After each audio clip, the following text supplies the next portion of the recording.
Strap on the boots and scrape up the knuckles. Oh, what a hit! He got jacked. This is the Big Red Rage.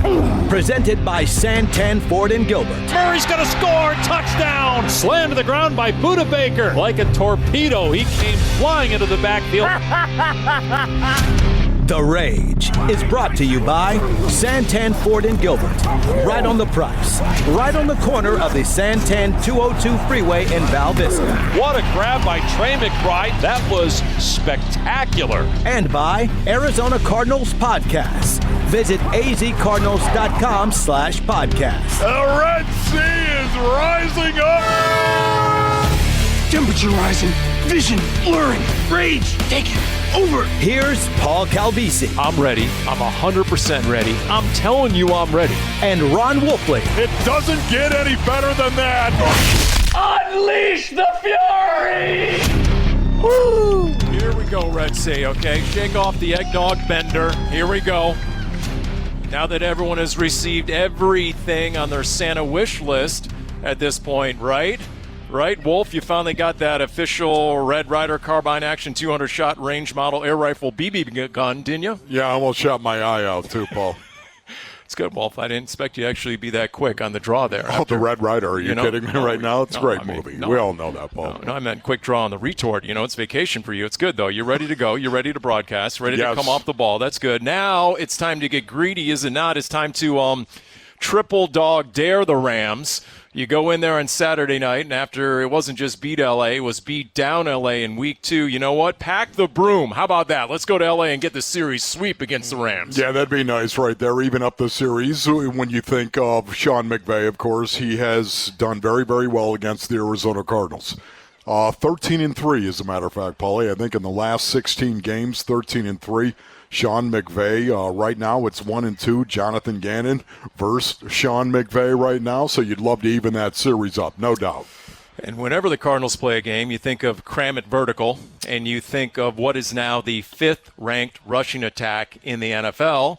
And that is our setup for the big introduction here on the Big Red Rage. Michael Carter, Cardinals running back. Welcome to the show. Thanks for having me. How are the holidays going for you so far, Michael? How's it going? They've been great. I got some new shoes yesterday. Oh. And I got a Starbucks gift card for $25 for my mom. So okay, that was nice right there. Starbucks, so if you're going to go to Starbucks, what are you going to get? I usually get a Frappuccino. Okay, sorry, Frappuccino. Guys. Yeah. Well, how many shots do you have in that thing? It doesn't really matter about the shots. It's about the it's the frap. It's about the cream foam on top. Okay, yeah, I see. Yeah. The real gift, though, is that Mom's in town. Yeah, Mom's right there. Say, hey, Mom. Say, hey, Mom. And who else? Who else is in? It's my brother, Joshua Carter. Just ran for 1,250 and 14 touchdowns at Eastern Kentucky. Go Colonels. Roll Colonels. Oh, right on. That's a double Josh, ding. okay. All right. And then I got my girlfriend, Brianna, right here. Brianna, how are you doing? Okay, girlfriend. Wonderful. Yeah. There we go. That's outstanding. So, Michael, you got 2 games to go, and based on what I've seen on practice this week, nobody's letting these 2 opportunities go. Guys are ready to bring it, aren't they? Absolutely. There's no reason to. It's a blessing to play in the NFL in any capacity. So, the last 2 opportunities are obviously they can be momentum to a new season. But also with that being said, we have our own lives that we have to play for at the at the forefront of things as well. So. You are your film. You are what you put on tape, and so it means a lot to us individually and as a team. So, Michael, talk a little bit about your season right now. This is your 4th year, correct? Yes, your 4th year. Talk a little bit about how this season has gone for you personally, if you don't mind. It was hard. It's been hard because I want to play a lot more than I have been, but I'm very blessed to be in Arizona, and what a time to. No better time than the present to go get the job done, you know what I mean? Like on a Saturday night primetime game. Kiren Williams is one of my good friends. I trained with him in the offseason in Florida, so it'll be a fun matchup. LA is one of my favorite places right now. That's where my girlfriend's from, so I kind of like it over there. Okay. Over by Sunset. So, and when you get into games, I'm thinking to this time a year ago at Pittsburgh, against the Niners, at Philly in particular. I mean, you don't lack for confidence, even though it's late in the season. But, I mean, what you did last year and what you put on film this time a year ago, how does that sort of bolster the way you're thinking in your confidence level this year? Yeah, confidence, at least on the field, confidence is never an issue. I feel like we're all working off the field. But I think that, I know that I'm a good player. I know I'm a good player, and I've shown it time and time again from the time that I was a little baby to in spurts last week. You know what I mean? So it's about the mental game. I get my confidence from first knowing that I'm created in God's image, and after that it's about the work I put in the offseason. I work harder than anybody. I really do. So all you can do is work hard, and then when the opportunity meets the preparation, something good happens. Yeah, no, I'm with you on that one right there. Talk a little bit, Michael, if you will, about where you feel your game needs to evolve and what you feel like you do well right now. Yeah, I think there's a stereotype when I left New York. Somebody said I couldn't block, so whoever said that, whatever. But I feel like that's something that I really even honed in on now this year, because I love it. I really love to block. I love pass protection. I love to do it. I always have. My tape says so as well. So that, and along with there's also another stereotype that I wasn't like really open to be like returning kicks and stuff like that. That's something I've always did, until I got to the NFL, because I was never asked to, because I was always a starter. So now that I'm in Arizona, it's a new gig. You know what I mean? So you kind of have to adapt to what you're asked to do, and I've done that. So I feel as though the biggest part of my game is being versatile in whatever I'm asked to do, whether it's run, catch, block, or return, or run down and I have to freaking go block somebody on a punt return team or anything. Yeah. I just loaded play, that is one of the things I really appreciate about you a lot. I've seen you develop in terms of blitz pickup, and you being a kind of a diminutive running back compared to some of these guys, some of these blitzers that are coming out. I've seen you stick them right in the face. 100%, and I love to, and that goes back to all the way back to where I went to high school at, where I grew up at. We preach physicality and violence. You know what I mean? So just being able to carry that on my shoulder in the NFL, where not everybody gets to go to and play, I get to represent the people that help me get here. When you get in against Carolina, like you did last week, right? 5 carries, 5 catches on 5 targets. You had a long of 18.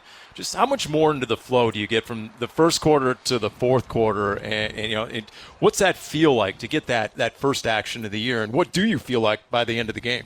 Yeah, beginning of the game, I was calming myself down so much because I just didn't want to be anxious, you know what I mean? But it's been a minute since I played ball in a game capacity, but I felt great because my family was at the game, and so I would just look up in the section 117, wherever I put them at, and I get my confidence from whenever I see them, when I do this right here, and then they do it back. And, it's that time, so I feel like I jumped right into it. My first run was pretty good.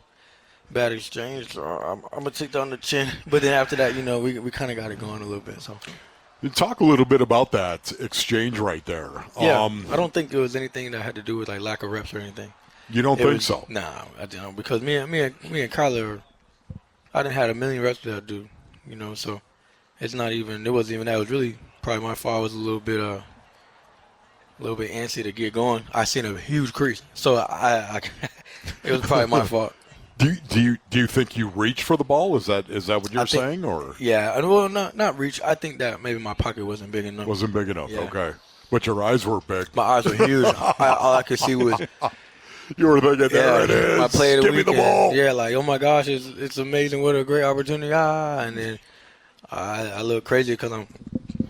Yeah. Right. So.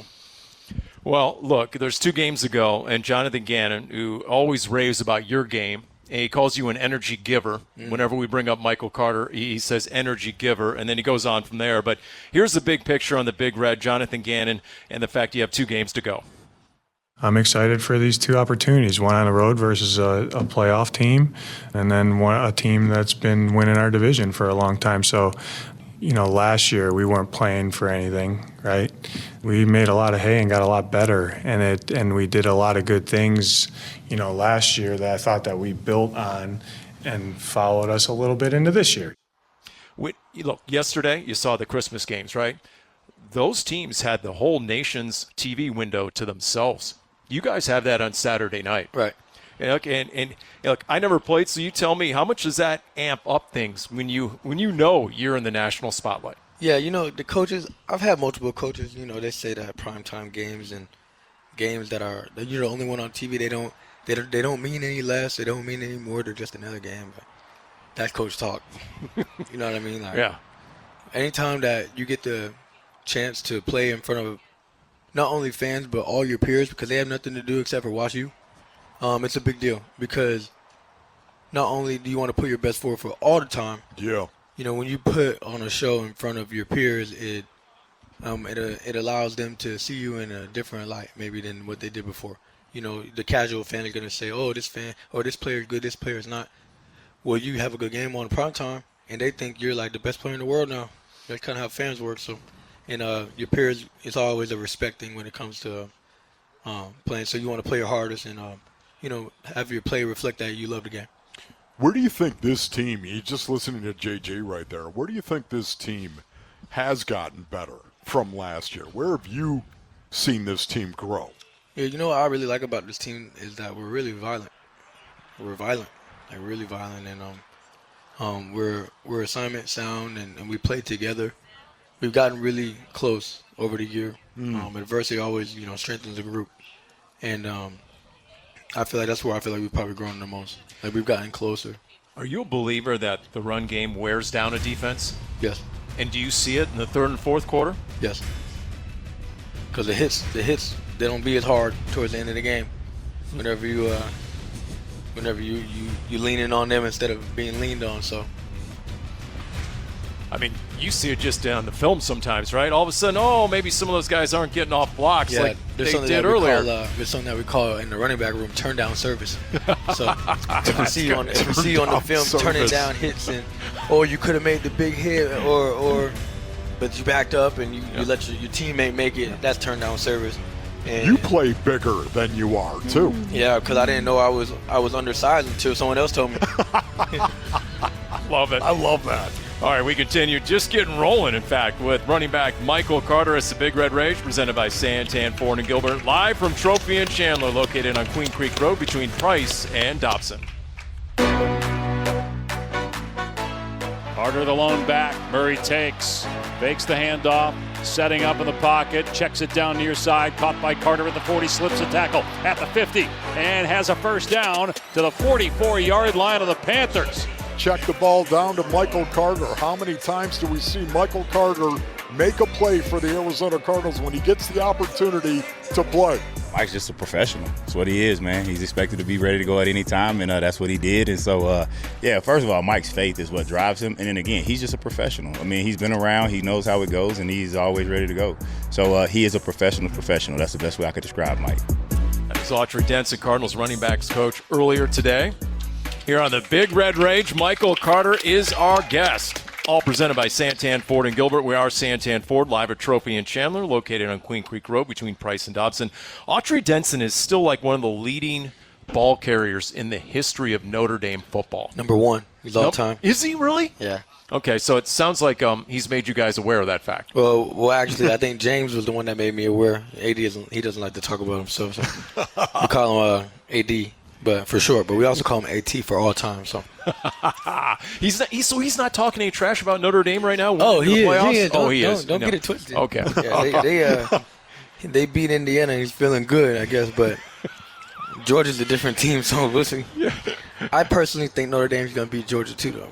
Oh, you do? Yeah. Why do you think that's going to happen? Because I think that Georgia had a hard time with the zone read against Georgia Tech. Okay. And their defense is also really good. Notre Dame's defense is really good. Okay, there you go. Wolf, right is this a good time to ask him about the Bill new head Belichick? coach? Mm-hmm. And college football runs through Chapel Hill, North Carolina. Oh, Bill no. Oh, no. Okay, so Bill Belichick, get your thoughts when you heard Bill Belichick was going to be the head coach at North Carolina. You might as well just start sizing us for the rings now. You know what I mean? Like college football runs through Chapel Hill. You Chapel Bill, baby, let's go. You think he's going to transition to the college game? I know he is. Let's go, baby. Chapel Hill, North Carolina, Tar Heels. You know, we don't need the transfer portal. We developed the young cast, and we developed the young cast, and they don't hit the portal because we got the type of campus that you don't ever want to leave whenever you enroll.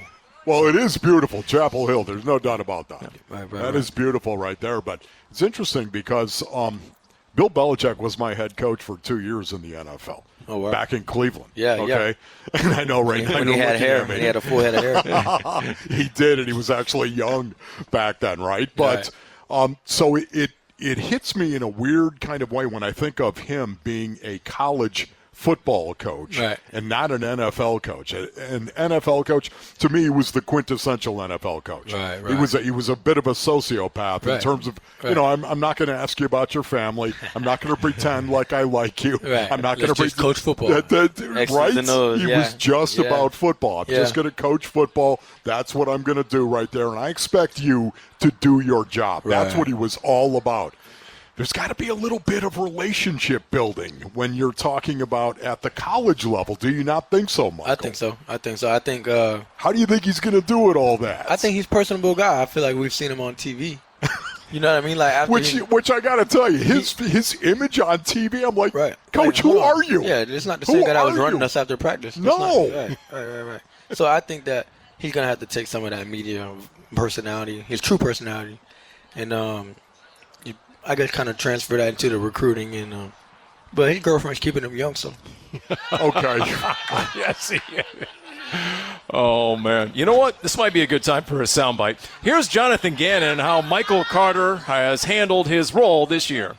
He's got really good character, and he's a team-first guy, and that's a guy that he loves to play football. So his role of being where he was at this year, I thought he took it in stride and he maximized his role. You know what I mean? And I'm grateful we have him, but he's a really good teammate. He's a competitor. You know what I mean? So if he can put the helmet on, he wants to put the helmet on. What do you think JG sees in you as a player, as a running back? We know JG he wants guys who are deadly serious about football, right? First and foremost. What do you think you've shown him or hope you've shown him this year? Yeah, I think that's the first thing we have in common is that we're both very serious about the game. And also, he calls me an energy giver. He definitely is as well. So I think, we probably have more in common than we've talked about before. But I think, I know I've shown him consistency since I've gotten here. I've been able to, not only in the games, but in practice, in the meetings, and, just how I move every day with my teammates, coaches, the janitors, Armando. Shout out to Armando. Everybody, I treat everybody with respect. And you give me a job, I'm going to get it done, and I'm going to do it well. So, how much opportunity do you think, Michael, you're going to get over these last two games? How much opportunity do you think you're going to get? I don't know. I definitely can't see the future, but I hope it's like a lot to make up for the last few weeks. So I hope it's a lot. Because when we look at your background, I mean, there's no doubt you can play. There's little doubt as to why you believe you can play when you were, all ACC first team, right? Mm-hmm. You were third team All-American. I mean, you go back to high school. Let's just talk about high school for a minute. Is this a typo? Was this really your senior year, or is this your whole career? No, that's 2,500 rushing yards, 3,400 all-purpose yards almost, and 45 touchdowns? Yeah. Definitely. Just your senior year? Yeah, I didn't do it alone, though. My little brother was right there, and he was making sure I was staying locked in. Quick story. So we're in the state Final Four game, the semifinals. Yep. And the refs are kind of hosing us. We're playing Lake Gibson, right? So to throw a flag on my little brother, right? Guess what he does with the flag? Throws it back at the ref. Oh, no. But this is why, though. Because my brother's a great guy. Let's not paint him with the O's. Okay, did somebody else throw a flag because he threw the flag? Well, he threw the flag. He threw the flag on my brother because, my brother was upset because, let the players play. You know what I mean? Let the players play. Yeah, and, the refs want to get involved, the volunteer stripes. And, it's a high school game. Let the kids play. So let me ask you this. With those kind of numbers right there, we got this from our producer right here, Jim Omohundro. He said, you were the Florida Offensive Player of the Year? I was. According to USA Today? I was. Okay. So who were you recruited by, Michael? A lot of teams, a lot of schools. It was crazy. My first offer was in 9th grade. Was in ninth grade. I'm on the way to a baseball game. I was good at baseball, everybody. Batted .310 as a freshman. Okay, but you weren't offered at baseball, right? Nah, it was football. I was. Everybody knew I wanted to play football. Okay. So it was just no reason to recruit me for baseball. So, but I get offered right before a baseball game in Tennessee. I got off the phone Robert Gillespie, who ended up being my running back coach at North Carolina. Okay. My junior year. Okay. Crazy small world, but he called me, offered me, and I couldn't even think about baseball. So I was pretty much just like, at first I wanted to go to Tennessee so bad, but then they were kind of running a weird operation there. Kind of a mess right there. Okay. Yeah. What about, so how many offers did you actually? 25. 25 or something like that? I had like 25. But they were just handing out offers like when I was in high school. We had one dude had 100 offers in my class. Like, oh, come on, man. Yeah, like what are we doing? We're not even scouting this kid. Did he ever make it to the NFL? I don't know. I don't know. Okay. I don't know. I hope so. You know what I mean? Of course. We all do. Right. So I'm seeing here, you grew up Navarre. Yep, right? that's how you say it. Okay. And Navarre Beach is where they filmed some of the scenes from Jaws 2. Yeah. They used to have a Jaws, like a little Jaws billboard right at school. But it's kind of an irrelevant fact, though. But shout out to everybody who enjoys that Jaws movie. What was life like, and what is it like in Navarre? Because you were born in Japan. Yeah, I was. My parents are in the Air Force. Wow. Oh, okay. There it is right there, Paulie. That's what it was. Yeah, Okinawa, correct? Japan, Kadena Air Force Base. Okay, now you were a toddler though, right? You have no memory of Okinawa whatsoever. Nah, just the pictures. Okay, just the pictures right there. Yeah. Have you ever been back to Okinawa? I'll go sometime. You do have the desire to go back there. I do. Cool. So I know you've been asked this before. Florida Heat versus Arizona Heat. What do you think? Compare and contrast. I think, like, which one do I desire more? Sure. I think, just because I'm used to it, I think the humidity is, like, I feel more comfortable in. Like, the heat here is odd because it's, like, you just walk outside and you may not sweat, but, like, you're just going to start getting dry and, like, chapped. Your lips are chapped. And so I have 3 sticks of chapstick in my room right now. So. Yeah, that is one of the things I love about it, though. Just the fact you can go out. It's dry. It's so dry. Yeah. It's so dry. And it's bright. It's so bright here. It's so bright, of course, but at the same time, I love this is a weird sensation that you get, and you know you're in Arizona when you get it because of how dry it is, and you get that cool sunshine on your skin. Right, it is. It's an awesome feeling, right? I don't mind it at all. Like, I would rather be here than Florham Park, New Jersey. I'm going to ask you about your high school running back coach, but first let's hear from your NFL running back coach again. Here's Autry Denson. This is from the Big Red Rage back in February of this year when we asked him what he likes about you as a player and a person, Michael Carter. Michael Carter has a passion for playing the game, and when you watch him, he's fun to watch because he's having fun. And so one of the things I did for the guys, I don't mind saying this, is I got them a framed picture, each of them, just something to remember. And my wife, the first thing that jumps out on him is as he's running, he has a smile so big on his face. And so it's funny that is Mike. He smiles and plays. Like during the game, he is smiling as he is playing. Wow. And that's just his passion for the game. Does that happen with frequency? Yeah, a lot. Like, I'm probably like 1 in every 3 or 4 pictures I'm smiling in. On the field, though. Yeah. Yeah. You don't see a lot of that. You don't see a lot of guys smiling. Yeah, because they don't be having as they're fun. actually competing. They don't be having fun out there. Well, I feel like some guys, I've never been like a rah guy. Like, like the big circle everybody makes. It's like, all right, we gotta step on their neck. We gotta do that. And I'm good. Let's just have fun. Let's line it up and see who's the best, though. We're always gonna do that. We're gonna do that first. Does that sort of does that mess up defenders at all, like mentally? I mean, does that freak them out a little bit? Wait, this guy's smiling. He's just ripping off a 9-yard run. Yeah, I mean, I'm sure it hurts. Okay. I've got to ask you this right here. Our producer gave us this question right here as well. I'm going to read you this. This is you. This is a quote. You said, I really love football, and I don't play for what it could give me. I play because I really enjoy it, and I know that because I've been tested. That's from you right there. That was a quote. What did you mean by that? Yeah, this game is full of highs and lows, ups and downs, and it's very what's the word? It's very similar to life, right? So yes. I think that it's the ultimate team game, and you can't do anything alone, just like life.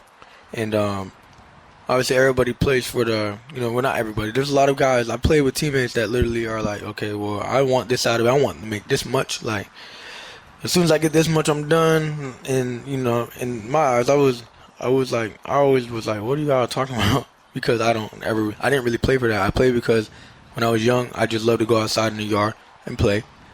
My pops put me in the helmet at 4 years old. I almost quit. I'm 4 though. You know what I mean? Like you were 4. Yeah. We'll give you a break. Yeah. So my dad was like, "Yo, like, all right, like if you don't like it after the end of the game, it's halftime when he's talking. If you don't like it in the game, we'll stop. We won't play no more."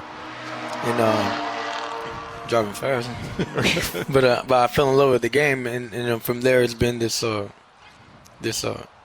relationship that I've just grown and grown and grown and grown to the point where at one point it was affecting my mood because I loved it so much. Mm-hmm. So I had to fix that. But then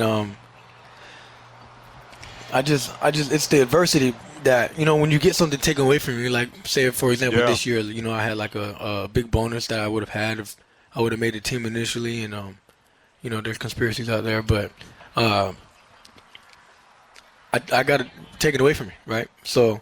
Do I love the game? If I didn't love the game, I wouldn't have played this year. I probably would have tried to hang it up or do something else.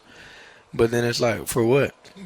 Like it's a chance to be in the NFL. It's kind of like football is such a great game. I say this all the time. Football is a great game because it truly is a metaphor for life, right? I mean, how many times the game? How many times in life do you get knocked down, right? And you got to get back up, right, Michael? Right. I mean, is there a better metaphor than that than playing the game of football? It's one of the things I love the most. You literally are getting knocked down every lot, and you got to get up and do it again and again and again and again. Right. That is the real test of resiliency, is it not? Amen. Yeah, it is. And it sounds like your dad kept coaching you all the way through your career, through high school? Yeah, my dad was deployed when I was a little younger, but my dad coached me in high school, maybe like my last 2 years. We had this dude, I won't say his name. Please don't. My freshman and sophomore year in high school, he was a liar, and he wasn't a good coach. And one time he told me he won a state championship with gangrene in his foot. So kind of school I went to. Yeah, you needed public school system. Yeah. You needed a lie detector. Is that what you're saying? Yeah. Come on. I mean, I wouldn't want to go to a private school. They don't play real football over there. So he was trying to tell you how tough he was. He went. Yeah, I played with gangrene in my foot and a torn meniscus. I had 2 rushing touchdowns. My goodness. I'm good. I'm not hearing okay, that. That's kind of school I went to. You know what I mean? We don't need that. Coach Smith, Coach Adams. Coach Adams. That prepared you for New York City, probably in some ways, right? With the whole okay. With the gangrene or the line. So earlier you mentioned Kiren Williams. Yeah. Okay, Kiren Williams, of course. Boy, is he having a great year. Man, what a great player! Rams. That's my brother. goodness. That's my brother. Yeah, he's a good player. He is having a fantastic year. Yep. He's getting the opportunity, just like he did last year as well, and he is capitalizing on that. Over 1,300 yards rushing right now, Paulie. Kiren Williams, just off the charts. Yeah. Tell me a little bit about the friendship that you have with him. Yeah, I played him in college, so we kind of started off as ops. I wasn't like his friend at first. I didn't know him. Yeah. But whenever he got down, I trained in South Florida, so I came out a year in front of him, and then whenever he came out, obviously, when you're playing ball, you're familiar with other people's game, and so when I met him, it was like instant. And what actually kind of got us off on the right foot was that we both our work ethic. Like we both love to work. Right. We both love to grind. Let's stay extra and do this and that. And here, you go against me in this drill so we can compete. And you get better when you're competing. You know what I mean? No doubt. Obviously, everybody can do a workout by themselves, but when you have that person right next to you that wants the same things in life that you want and is willing to help you go get that, you should be able to help them go get what they want in life. So he's an awesome friend, and he's having a great year. It's awesome. Last 3 games, everyone talks about the Rams and, Puka Nacua and Cooper Kupp and Matthew Stafford, rightfully so. But the last 3 games, he's run the ball 29 times, 29 times, 23 times. Yeah. They're a run-first offense in a lot of ways. No doubt about it, Paulie. Yeah. They get into 11 personnel right now. 77% of the time they're in 11 personnel. It's one of the reasons why their tight ends, all of them, block first. Yeah. Block first tight ends, guys who can actually do it because they're going to sling it, but they're going to run it out of 11 personnel as well. Pistol, shotgun, under center. They're going to run it. Real quick, what's the best part about his game? If you could take one thing from Kiren Williams' game and put it in your game, what would it be? Think about it. His stiff arm. He's got a good stiff arm. Yeah, he's got a good stiff arm. Maybe you can demonstrate that on Wolf when we come back. It's the Big Red Rage presented by Santan Ford and Gilbert, live from Trophy and Chandler between Queen Creek Road and Price and Dobson. Snap to Murray, pass play. Murray with time, fires, deep middle end zone for Harrison, and Harrison made the catch and got his feet down for the touchdown. First NFL score for Marvin Harrison Jr., the first of many to come. Throw the Twinkie into the toaster. Kyler Murray. Oh my goodness. Right on the money to Marvin Harrison Jr. Play action, a boot to the right. Murray looking downfield, now lobs it deep. Near side, Harrison caught it at the 20, at the 10. Harrison dives for the end zone. He's in, touchdown! Like a tear falling from your cheek, baby. That ball came straight down out of the sky. Kyler again drops a dime. And Marvin Harrison Jr. stretches out, and the pig breaks the plane. Oh, that is awesome. So that was week 2. Once upon a time when Marvin Harrison Jr. had an entire game, an epic game in the first quarter. 4 for $130 and 2 touchdowns, including that 60-yarder where he lunged for the pylon. That was just outstanding stuff. Cardinals go in to take on the Rams again, this time in the second to last game of the year. It is the Big Red Rage presented by Santan Ford and Gilbert, live from Trophy and Chandler. Our special guest, Cardinals running back Michael Carter. And look, you're not that far removed from being a rookie yourself, so it was interesting. Marvin Harrison Jr. talking to the media earlier today, just asked him, big picture, zoom out your entire rookie season. He said, it's just a roller coaster ride you're on as a rookie. And he said, that's been tough to get a handle on for himself because he's so used to being so dominant at the college level. Right. What would you tell him now that he's nearing the end of his rookie year? What sort of advice would you give Marv? And the entire, there was 12 rookies in this year's class. What would you tell the young guys? Yeah, that's a lot of rookies in one class. And I sit right next to Marv in team meeting, and I asked him, we were just talking earlier, just chatting, and your rookie season is kind of a roller coaster. I think he kind of described that perfectly because you're playing, and chances are if you're a talented rookie, like Marv is, you go on a maybe 3-4 week stretch where you're just playing so good football. You know what I mean? And then you get to week 12, and then 13, 14, and then typically your college season will be over and you have 6 more games left. And so your mind is like, first time you're ever having to go through playing that many games in a year. And I feel like a lot of people don't even realize that because a college season without a bowl game is 12 games. So fortunately enough for him, he was always going to the playoffs. So he played 14 games. But then on top of that, NFL, you add 3 more games on top of that. And if you go to playoffs, it's 18, 19, you win, you earn another game. But, one thing I'm learning for myself, not being a rookie, but learning myself, it's all about consistency and having a routine, a daily one. So that's probably what I would tell him and the others. Try to develop some sort of consistency in your life. Michael, what about you, your rookie year? What was it like for you? What was the hardest thing about being in the National Football League your rookie year? My rookie year was probably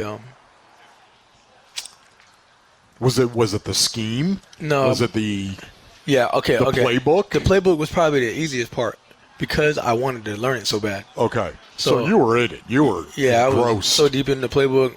I feel like at some points I could play quarterback, I can and do all type of other stuff. But the scheme is not a problem. It was being out like week 1. We played the Panthers, and I look across the field and it's like, oh my gosh, that's Shaq Thompson. Yeah. Or like, oh my gosh, that's so and so. Like I remember we played when we played the Bucks. We played the Bucks my rookie year, and for those who are football fans, that's the game that Antonio Brown takes his stuff off. Oh. That was your rookie year. My rookie year. That's my rookie year. So I'm like, and mind you, I just got I'm in concussion protocol because I got hit and I had like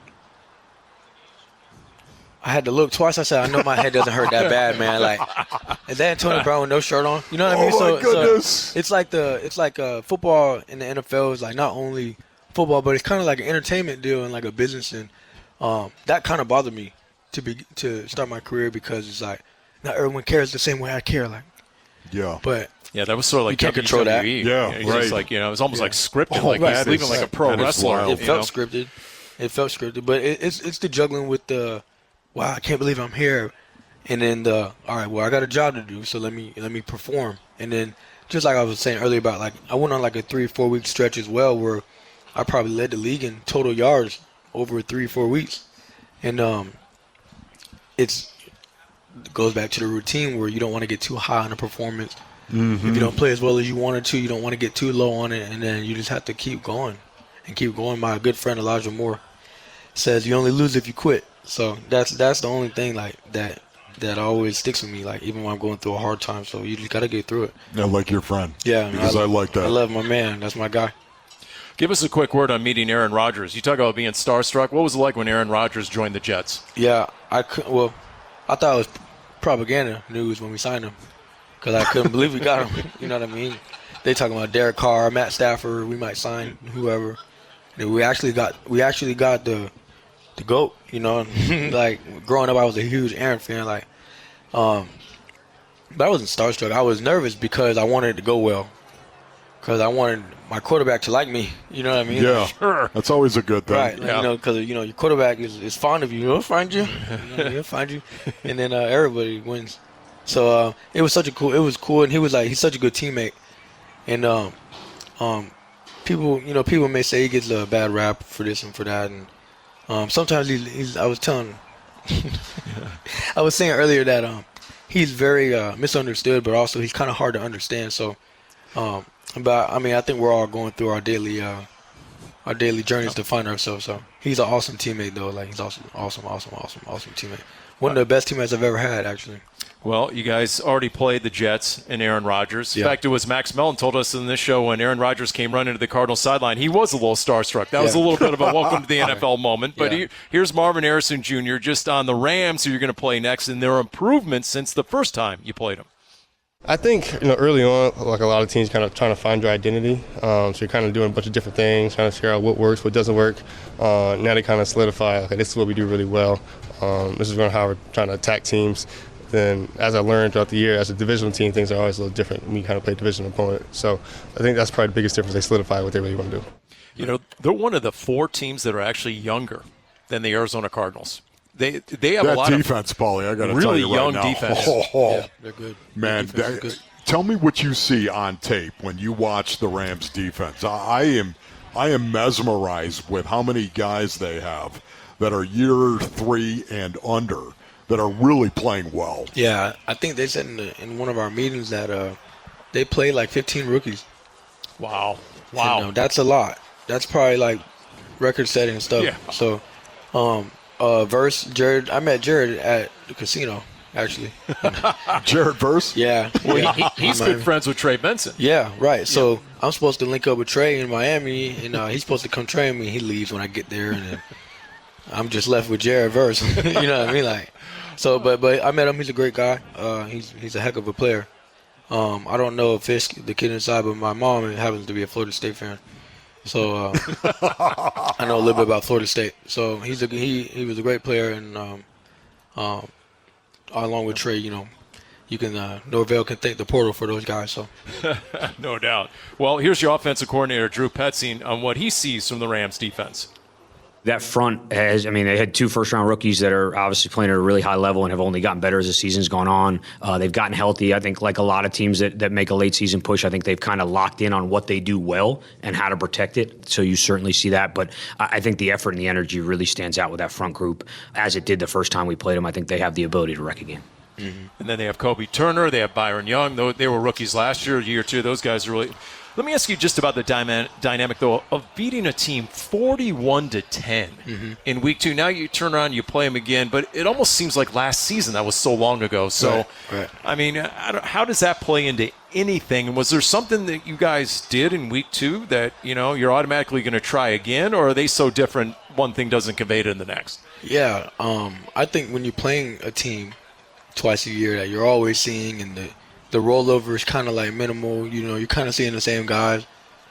You get familiar with your opponents, and there's only so much you can do to try to trick somebody. Mm-hmm. So it's just about lining up and being more physical and running faster and trying to get a mental edge through the week and things like that. Obviously, they're different. They're going to be a different team than when you play them in we played them in week 2. Yep. Played them in week 2, but and I don't think they had either one of the receivers playing on offense. So it's kind of it's going to be easier to stop a team when they're missing that many guys that are focal points of their offense. So their defense is playing really good though right now. So and I think for them it starts up front. Yeah. As it should though. You know what I mean?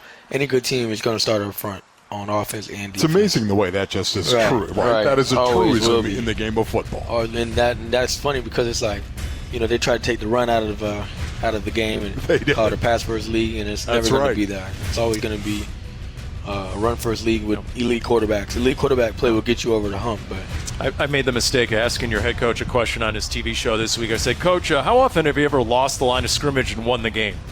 And he looked at me like, that's got to be the dumbest question ever. I said, next. So just like right now, we'll come back here. We'll continue talking with Michael Carter, Cardinals running back. Check out the latest episode of the Dave Pasch Podcast via Apple Podcasts, Spotify, and the Cardinals official YouTube page, youtube.com/AZ Cardinals. It is a Big Red Rage. We're presented by Santan Ford and Gilbert. We are Santan Ford. Cardinals going to L.A., taking on the Rams. It'll be Saturday night in prime time on NFL Network as we continue live from Trophy and Chandler, located on Queen Creek Road between Price and Dobson. 'Tis the season to knock somebody into the new year. Feeling pretty merry and jolly right now. Although it's fun to say fa la la la la, la la la la, I can guarantee it's a whole lot more fun to deck the halls with balls of bloody. Wolfley claws, is that what you called me? 1 minute, you're Braveheart storming the battlefield on your white steed, and, the next thing you know, one helmet later, you're Little Jack Horner and you're eating a Christmas pie. And I think on that last play, Jamie Martin was eating some Christmas pie. They're going to feel like they ate a 4-pound holiday cheese ball. This is like Nightmare Before Christmas. He went north and got lit up like Rudolph on a power line. Lit up big time like Scrooge on a highball. God bless us, everyone. So that montage there, Michael, is titled Christmas Wolfleyisms. Okay, that's Ron Wolfley in the booth while he's calling one of your games right there. In fact, Wolf, was that the year you actually wore the Santa suit into the booth? Was that the year? No, it wasn't, Paulie. No? Okay. And by the way, Paul, load my sleigh, please. Thank you. He doesn't let Wolf for a lot of years till he lost weight recently made a lot of good money during the holidays. He was a backup mall Santa. He did a really good job as a mall Santa. Are you kidding me? All right, how's it been going in the locker room with the gift giving? Back in the day, some of the all-time quarterback gifts for the O-line. Carson Palmer once got the O-line like these automatic bows and arrows, like it was crazy. Mm-hmm. Some of this stuff. I know Kyler a few years ago got scooters for the O-linemen. Yeah. How's that been going so far there? 'Tis the season. Yeah, it's been good. Kyler actually got everybody, well, not everybody, but all the offensive linemen, go yard satchels. So nice. Those are expensive bags for anybody that knows what those are. But everybody else has been doing great with the gift giving. We actually haven't done it yet, but we're late. The running back room, we're late, but we are planning to do it. The problem is Trey Benson didn't get us a tree for the room. Oh no! Oh no, Trey. But we're not gonna hold it against him. Young guy. He'll learn. He learns. Life is about learning. Well, you are gonna fine him, aren't you, or something like that? I mean, I don't know. Does that happen? The hazing is a thing of the past. We don't do that. Okay, is that hazing though? I mean, is that hazing? Isn't it just treating a rookie the way he deserves to be treated? That's the way I see it. But last year, I vividly remember last year, Starling Thomas, rookie, got a tree for the room. Yeah. And they said, no, we need a real tree, not the fake tree, and they sent him out to go get a real tree. That's hazing. Okay. But everybody else got each other, great gifts. The DBs like to spend the most money. So. Yeah. Buddha said that Rabbit. They did like a Secret Santa, and Rabbit got someone a sauna. Oh, okay, Rabbit. Okay. Come on, man. That's what Buddha said. Okay. He said everyone had gift envy at that moment. Like, wow. Yeah. Must be that NIL money. All right. That is good. Oh, my. All right. Well, okay. call. Michael, we really enjoyed it. Michael. We really did. Thanks. Wolf wants you to introduce him to Aaron Rodgers, by the way. So, try and deflect that a little bit That's later. okay. Yeah. Thank you, Michael. Appreciate you, man. Thank you. Special thanks, as always, Jim O'Mahundro, Cody Fincher, Walt Ellis, Lawrence Ellis, Matt Lazarus, Ron Wolfley, I'm Paul Calvisi. Michael Carter, everyone, Cardinals running back, our guest on the Big Red Rage. Cardinals heading out to L.A., trying to make it a season sweep of the Rams. Baller. Sweet. We're the original Thursday Night Football. Once again, the Big Red Rage presented by Santan Ford and Gilbert. We are Santan Ford every Thursday night live from Trophy and Chandler, located on Queen Creek Road between Price and Dobson.